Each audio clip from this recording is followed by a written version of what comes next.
units, millimeters, meters, centimeters, kilometers, it doesn't matter of order, but those units. Then we did it again in area where we squared everything, and now we're going to do it with volume, which means that everything is cubed. Okay, so if you remember this basic diagram that goes from millimeters, centimeters, meters, and kilometers, and you remember these numbers here, 10, 100,000, if they're normal units, it's just 10, 100,000. If it's area, they're all squared, and if it's volume, they are all cubed. The diagrams are all very similar. I didn't include these on your purple sheet, but if you feel like you want to study that, you can add those on there as well. You also need to know some capacity units as well, okay? Now, volume is usually measured in, say, centimeters cubed, but a lot of capacities are actually liquids. Okay, so we would want to convert those into capacity units like litres and millilitres, capacity units. That makes more sense. We don't measure how much water is in our tanks at home, if you have tanks at home, in metres cubed. We would measure it in litres or kilolitres. That makes more sense, doesn't it? Okay, so the capacity to go from one to the other, I remember just one thing. I remember that centimeters cubed goes exactly into milliliters. So if you find a volume in centimeters cubed, it's exactly the same as milliliters. Okay, there's a lot of other ones in here. The other one is this one here. A meter cubed is the exact same as a kiloliter. Okay, so I straight away convert into the capacity unit. If it turns out that I've converted it into kiloliters, but I actually wanted it in liters, then I would use this diagram at the top to just times by 1,000 to put it into the unit that I want. But do that conversion into capacity first and then change between the units. Does that make sense? Okay. All right, so these are our formulas. So you should know, hopefully, this one. The volume of a rectangular prism is V equals LBH, the length times the breadth times the height. You will need to memorize that one if you haven't already. The cube volume is equal to L cubed, which means the length times by itself 3 times. These other ones here you will be given. So the volume of a prism, V is equal to AH. Now that just means it could be a triangular prism, it could be a trapezoidal prism, it could be a rectangular prism. Whatever the area is on the front of that shape is your A, and you would use the appropriate area formula to find that, and then you just times by the height going away, and we'll be practicing that. The cylinder is not technically a prism because it has curving edges. Prisms are meant to have straight sides, but it still follows the V is equal to AH. It's just the area is pi r squared. Okay, so the pi r squared is the area of the end and the height of the shape. Do you see that in there? Okay, so they're the formulas. Let's practice. So find the volume of the following. Now the first one you think, oh no, we're starting with something complicated already. We haven't. Have a close look. I'm giving you the area. Okay, I'm giving you the A. A is equal to 15. So because I consider that is a prism, I write down my prism formula. V is equal to AH. I don't need to calculate the A. I've been given that. So all I do is substitute in that A is equal to 15. And the height of the prism is the side going away from that area. Sometimes the prisms are lying down, so sometimes it will look like a length. Just be aware of that. But in this case, it is the 8 for the height. Okay, times them together, we get 120. Because we're doing volume, these are now going to be centimetres cubed. Okay, part B. It is a cylinder. So you'll look up your cylinder formula and you'll go V equals pi r squared H. That's the formula. Write it down straight away. I need to know the R and I need to know the H to substitute those in. The H is going to be the 3 over here. The radius would come from this number, but unfortunately that number is the diameter. Okay, 5.4 the whole way across. So the radius is going to be half of that. Okay, half of 5.4 is 2.7. Okay, Once you've checked that, we're ready to substitute in. So we have pi times, the radius is 2.7, so 2.7 squared, times the height, which is 3. And I'm telling you all the answers to help us get through this a little bit faster. 68.71. This time it's meters cubed. So like the other formulas, we write the formula down, substitute in, calculate the answer, and remember to include the units. Over the page. Okay, look at the shape. It's a rectangular prism. So we go, what's the formula for a rectangular prism? V equals LBH, straight from that table on the last page. So the L, the B, and the H, it really doesn't matter which one is which, but I'm going to call the L the 20, the B the 15, and the H the 8. Subbing those in. 20 times 15 times the 8. Timesing the three numbers together. 2,400 centimetres cubed. Part C. No, that was part C. Part D. It is a triangular prism. Okay, there's not a specific formula for a triangular prism. This is where we go, I have a prism, so I know I need to use the V is equal to AH formula, and I need to use the right formulas for A to find that. Now, back when you first learned that, you would have done that as a little calculation on the side. Shall we do that? So let's do our area over here on the side. It is a triangle, correct? The area in the front of that prism is a triangle. So the formula for a triangle is half BH.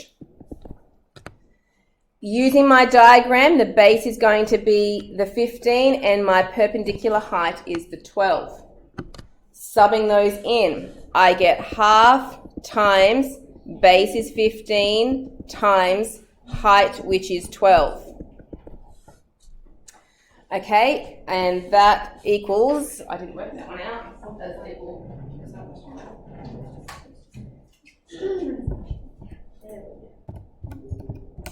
That equals 90. Okay, once we've found the area, and I haven't even put the units on that because I know that's not my final answer, I'm going to keep going from there. I now want to find the volume. So I found the area was 90. The height, it looks like a little h again, but this time I'm talking about the height of the prism, not the height of the triangle, which is which number? 14. The 14. Good. So times that by 14 equals, so that's 90 times 14, we get 1,260 millimeters cubed for volume. Is that the way you guys have all seen that done before? I'm going to show you another way as well. Is that what you're about to ask? No? Because when you once you've identified what the area is, so the area is the triangle on the front, the height of the prism is the distance going away from that area. Okay, so if that's the triangle on the front, I want the height coming out from that area. Okay, I don't want to use the height of the triangle again, because that's not the height of the prism. Yeah? All right, now in my worked solutions, I have done that question in a slightly shorter manner, which I just want to show you as well. Okay, you're welcome to do it this way, 100%, no problem at all. Do the area separate, then do the volume. But if you're comfortable and you'd like to give it a go, you can combine that into one problem. So if I know that it's a prism, starting again, V is equal to AH, instead of doing the area separately over there on the side, I could put that formula for the area of a triangle in there. So the area of a triangle is half base times height, and then I times that by the height of the prism. It's just doing it all in one line instead of two separate calculations. So the triangle was half times 15 times 12. That was my triangle part. And then I times it by the 14. Okay, two different methods. Either one is completely okay. Oh, cubed. Who prefers the first method? 1, 2. Second method? Oh, a few. Oh, dear. Okay, so the rest of you don't care? Oh, all right. Okay. Part E. I have got two shapes combined there. Volume is actually easier to combine than surface area, because surface area you've always got to wonder if some sides have been counted in the middle there where they've been joined together. But volume, you don't have to worry about that, because volume is just how much space is inside it, right? Okay, so to find the volume of that shape, I'm going to stick with the V equals AH formula, right? But to find the A would be this N shape over here. Okay, it's a rectangle with half a circle on top of it. That's going to be my A. So like we did when we did the area section, I'm going to combine those two formulas together. Half of a circle means half of pi r squared plus the rectangle underneath it is BH. Okay? What is the radius of my half a cylinder? 10, good. So we've got this 20 here, but that's the whole base. That would be this bit here. So that means that the radius would be half of that, which is 10. Okay? So let's sub that in. Half of pi times 10 squared. That's my half circle done. Now looking at the rectangle underneath there. I know I've got the 20 across the bottom, the base. What is the height of that rectangle? The 15, good, it's over here, but that would be the same as this one here, wouldn't it? So the base and the height is 20 times 15. Okay? Typing that in your calculator, you get 457.08. Okay? It doesn't have a name for those two things combined. It's just, yeah. So finally, let's get to the volume. It's a prism. It's just a fancy prism. We've worked out the area of that highlighted side, my A. So that is the 457.08 times by the height going away from that area. Which one's that? The 50. Good. So it's this one here. It's coming away. There's my area. It's the side coming perpendicular away from that area. Okay, 50. And my volume is 22853.98.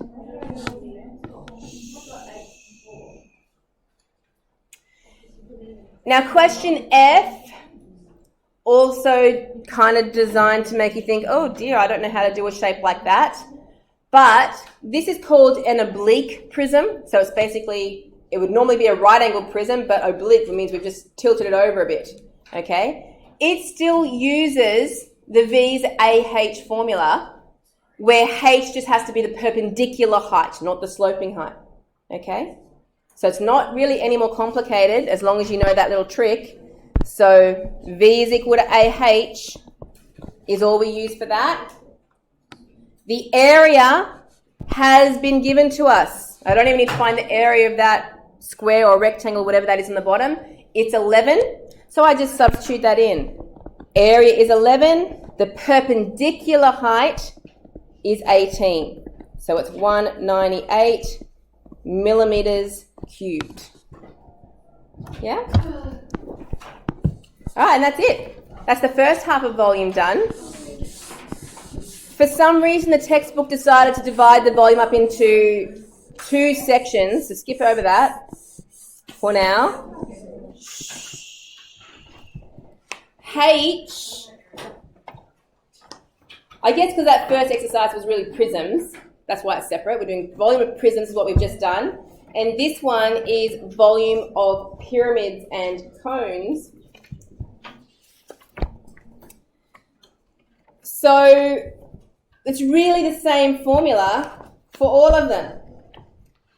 The volume of a pyramid is V is equal to a third AH. Whatever the area of that base is, that's your A. It's just a third of that, third of the area times by the perpendicular height, the H again.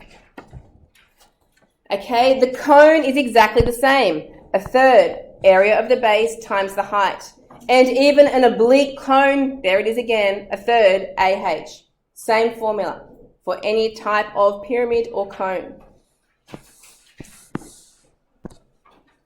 So here's a couple of questions.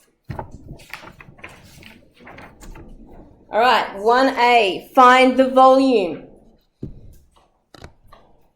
Now I've got to make a choice. Am I going to do it all in together, or I do my A out separate? All together, says Maya. Separate. Anyone want separate? A couple of people want separate. Should I do both? I'll do both. No, don't do both. I should do it separate because there's a few people that need that extra bit of help. Okay, I'll do separate. All right, if you want to do it all together, you try putting it all together and see if you get the same answer, okay? But I'll do it separate for the people that need a little bit of extra help. So the area of the base, it is a rectangle. So A equals BH is my formula. The base and the height is 1.8. 1.8 times 1.1. So 1.98. Then we go to volume. All of these pyramids are a third AH. So I just times a third with the area that I just found times by the height of that pyramid, which is the 2.5. Okay? And 1.65 rounded, I think I've rounded that maybe, millimeters cubed. Did you people doing it the other way get the same answer? Yeah. Okay, no worries. Okay, let's do it again for the cone. So we're going to stick with the finding the A first. So this time the area is a circle. So area of a circle is pi r squared. Do I know the radius? Well, kind of. That's the diameter. So the radius is going to be half of that, which is 13.5. Okay, always just check with your circles, okay? Make sure you are subbing in a radius, not a diameter. So let's sub that in. Pi times 13.5 squared. And that is 572 to 2 decimal places, 56. Then to find the volume, same formula all the time. It's a third AH for any type of pyramid or cone. So it's 1/3 times that area, which is 572.56, times by the height, which is the 34. And your final answer for the people doing it the short way is that. Get the same thing? Wonderful. All right, that's it. One of each, one pyramid, one cone, and then there is your exercise, 1H there. Done.